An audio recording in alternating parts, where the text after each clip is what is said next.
Pernah nggak sih kalian nyadar, jalan aspal atau infrastruktur modern yang kita bangun pakai alat berat tercanggih itu sering banget hancur berlubang cuma dalam hitungan bulan? Tapi di sisi lain, coba deh lihat dinding beton pelabuhan Romawi. Bangunan itu udah diterjang ombak asing tiap hari selama ribuan tahun, tapi bukannya hancur, malah makin kokoh. Terus, gimana ceritanya manusia prasejarah bisa mindahin batu-batu raksasa yang bobotnya lebih berat dari paus biru ngelewatin daratan yang jauh? Padahal boro-boro mesin derek, mereka roda aja belum nemu. Nah, siap-siap aja, karena habis ini kalian bakal mempertanyakan apa yang selama ini diajarin di buku sejarah. Ternyata, apa yang selama ini kita kira kita tahu soal masa lalu bisa jadi keliru besar. Coba kalian bayangin hidup di sebuah dunia tanpa mesin derek baja, tanpa bor raksasa, tanpa truk diesel menderu, dan beneran deh, tanpa roda sama sekali. Di dunia kayak gitu, kekuatan fisik sama kecerdikan otak manusia bener-bener jadi satu-satunya alat tempur yang mereka punya. Tapi anehnya, di tengah keterbatasan teknologi yang ekstrim banget itu, nenek moyang kita sukses ngebangun monumen-monumen kolosal. Ukurannya, kepresisiannya, sampai daya tahannya, sukses bikin para insinyur paling pintar di abad ke-21 ini geleng-geleng kepala. Gimana caranya mereka ngebangun hal yang secara logika tuh mustahil? Apa ada rahasia besar yang selama ini terlewat dari catatan sejarah kita? Di penjelajahan materi kita kali ini, kita bakal bongkar misteri-misteri gila itu satu persatu. Oke, mari kita selami ini bareng-bareng. Coba deh kita bandingin.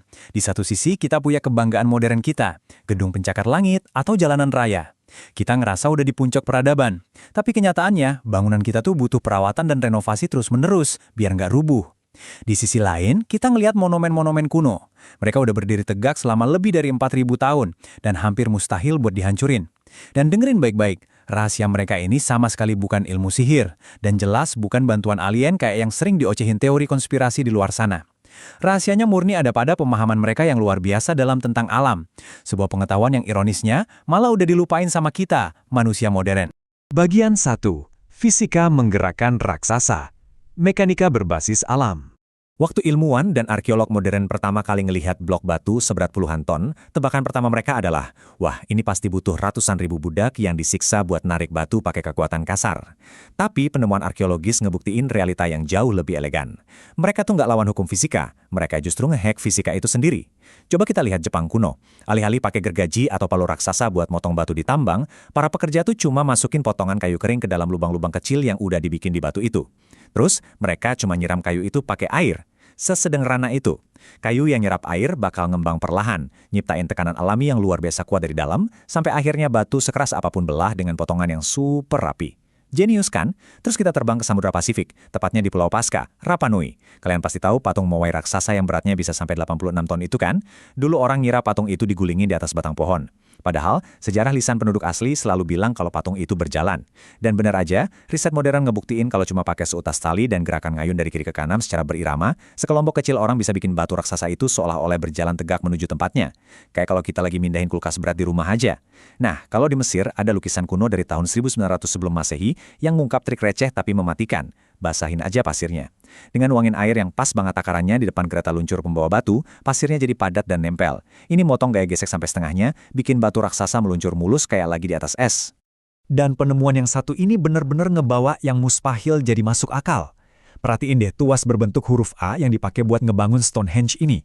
Batu sarsen raksasa di Inggris ini beratnya sampai 40 ton loh, dan ditarik dari jarak 30 km. Lewat eksperimen yang dilakuin sama Julian Richards dan Mark Whitby, terbukti kalau manusia prasejarah nggak butuh keajaiban. Mereka cuma ngerakit kayu ngebentuk huruf A ini buat dijadiin tuas pengungkit. Dengan narik tali dari jarak jauh, tuas ini ngelipat gandain tenaga tarikan manusia secara drastis. Pelan-pelan, batu seberat 40 ton itu terangkat dari posisi rebahan sampai berdiri tegak lurus sempurna.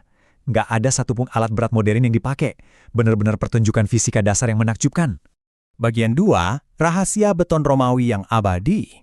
Barusan kita ngeliat gimana caranya mindahin batu raksasa. Tapi pertanyaannya, gimana kalau mereka mulai nyiptain batu mereka sendiri? Nah, ini yang gila.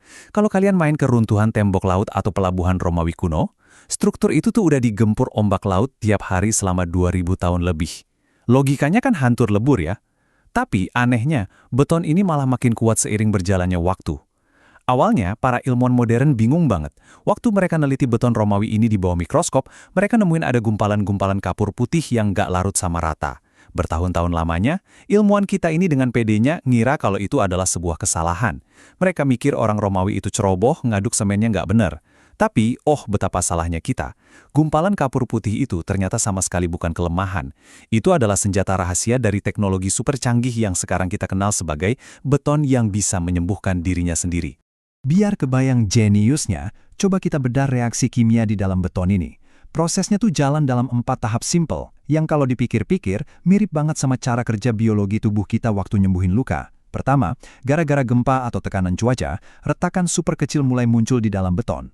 Kedua, air hujan atau air laut merembes masuk lewat retakan itu. Ketiga, nah ini keajaibannya, air yang masuk ini langsung nabrak sisa-sisa gumpalan kapur yang emang sengaja ditinggalin tadi, dan memicu reaksi kimia panas yang kuat banget. Terakhir, reaksi ini ngebentuk kristal kalsium karbonat baru, yang pada dasarnya adalah semen baru. Kristal ini tumbuh dan nambal retakan itu dari dalam, rapet serapet-rapetnya. Sama persis kayak kulit kita yang numbuhin jaringan baru kalau lagi terluka. Jadi, beton Romawi kuno ini tuh secara harfiah, hidup, bernapas, dan nyembuhin lukanya sendiri selama ribuan tahun. Ilmuwan kita sempat ngetawain mereka, padahal nyatanya kitalah yang ketinggalan zaman. Bagian 3. Plot twist piramida. Dicetak, bukan dipahat. Nah, sekarang tarik napas dalam-dalam karena cerita sejarah kita bakal ngambil jalan berbelok yang benar-benar tak terduga. Kita bakal masuk ke perdebatan paling panas di dunia sejarah. Di layar ini ada sebuah dokumen yang sukses bikin gempar komunitas arkeologi dunia. Abstrak Teori Geopolimer dari Profesor Joseph Davidovits. Selama ini kita selalu disodorin gambaran yang suram soal piramida Mesir. Ratusan ribu budak yang disiksa dan dipaksa nyeret balok batu raksasa ngelewatin gurun berdebu. Tapi Profesor Davidovits ngajuin pertanyaan yang sangat revolusioner. Gimana kalau balok-balok piramida agung itu aslinya nggak pernah dipahat dan nggak pernah diseret dari tambang? Gimana kalau sebenarnya batu-batu itu dicetak langsung di lokasi, layaknya kita nuang adonan beton basah ke dalam cetakan? Tentu aja ini adalah teori alternatif. Sebagian menolak tapi banyak juga yang mendukung karena bukti sainsnya sangat menarik. Mari kita bedah lebih dalam argumennya secara objektif. Jadi gini, menurut Davidovits, para insinyur Mesir kuno itu bukan sekedar pemahat batu, mereka adalah ahli kimia tingkat dewa. Mereka ngeracik apa yang disebut sebagai lem geologis purba.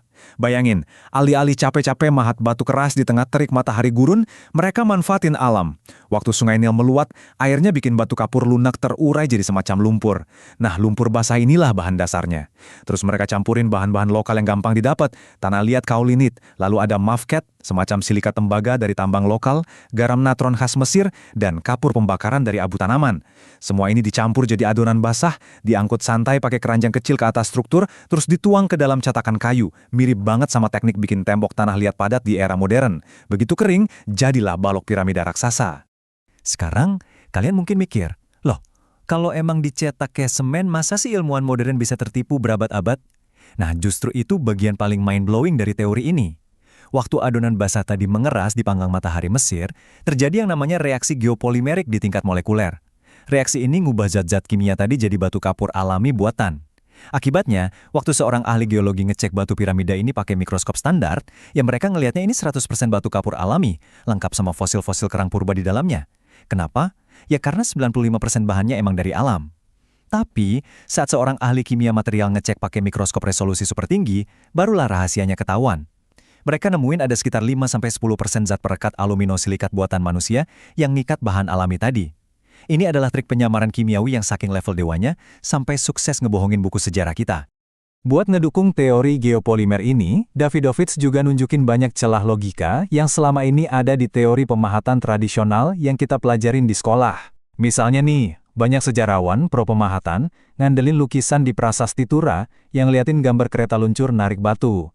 Tapi masalahnya, secara kronologis kalender, prasasti itu dibuat 1000 tahun setelah piramida kelar dibangun. Nggak nyambung kan?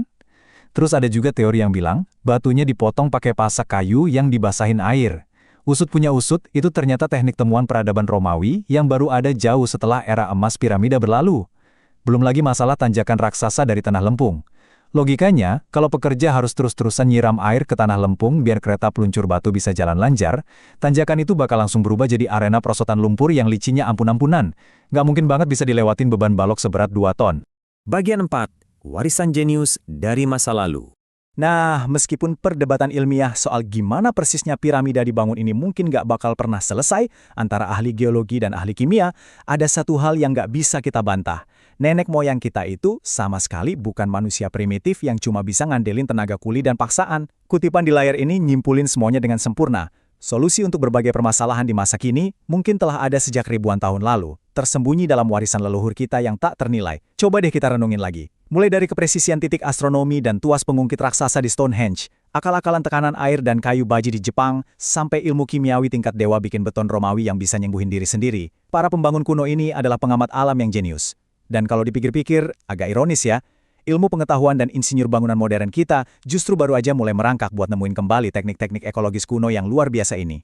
Semua fakta gila ini akhirnya ninggalin kita sama satu pertanyaan yang cukup merinding sekaligus bikin penasaran. Rahasia kuno apa lagi sih yang sampai detik ini masih salah kita artiin? Pengetahuan brilian apa lagi yang lagi tidur nyenyak di bawah reruntuhan kota kuno atau di dalam naskah-naskah tua yang belum berhasil kita terjemahin? Yang mungkin aja nunggu buat ditemukan lagi dan bisa ngebantu nyelamatin infrastruktur bumi kita di masa depan. Kalau penjelajahan materi ini sukses ngubah sudut pandang kalian soal masa lalu dan ngebikin sejarah kerasa kayak misteri yang ternyata masih hidup, pastiin kalian tekan tombol subscribe di bawah ya.